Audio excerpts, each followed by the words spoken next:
Comme chaque jour, Tom aligne les kilomètres, brasse, crawl, dos. Il est l'un des meilleurs nageurs de son club. Pourtant, cette année, il se retrouve orphelin de piscine, privé de son bassin olympique en rénovation. Avant, on avait pas mal de lignes. On était presque 2 par ligne, donc ça allait. Et là, on se retrouve à presque 5, 6 dans un bassin de 25, donc c'est un peu plus compliqué pour les virages, pour les temps au niveau des séries qui vont peut-être régresser. Comme tous les autres nageurs, il devient un nomade des bains. Impossible de s'entraîner dans son bassin habituel. Il lui faut courir entre 3 piscines et jongler avec les créneaux horaires.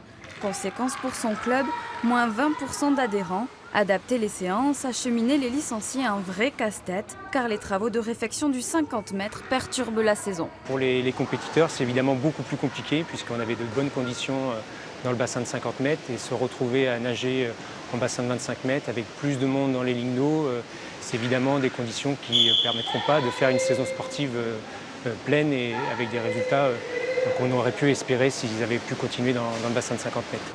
Pour le Stade Poitevin numéro 1 régional, la pression est d'autant plus forte qu'il gère la section sport-études. Les conséquences sont lourdes, licenciement, fermeture du pôle water-polo et fuite de certains nageurs. Pour performer au niveau national, il faut une quinzaine d'heures par semaine dans l'eau, plus de la préparation physique, et que les conditions actuelles ne le permettent pas. Donc nos meilleurs compétiteurs, certains ont fait le choix de partir, d'aller s'entraîner ailleurs. D'autres sont restés, mais au prix d'un sacrifice qu'on connaît.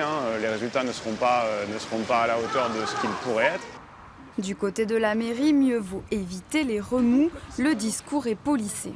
C'est bien sûr des contraintes supplémentaires pour tous les utilisateurs et pas seulement pour les clubs, mais c'est aussi surtout la promesse d'une pratique des piscines et d'une expérience de la natation améliorée à l'issue des travaux.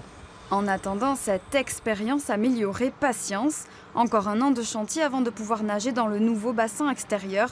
Un concept nordique novateur pour un coup de frais sur l'image aquatique poitevine.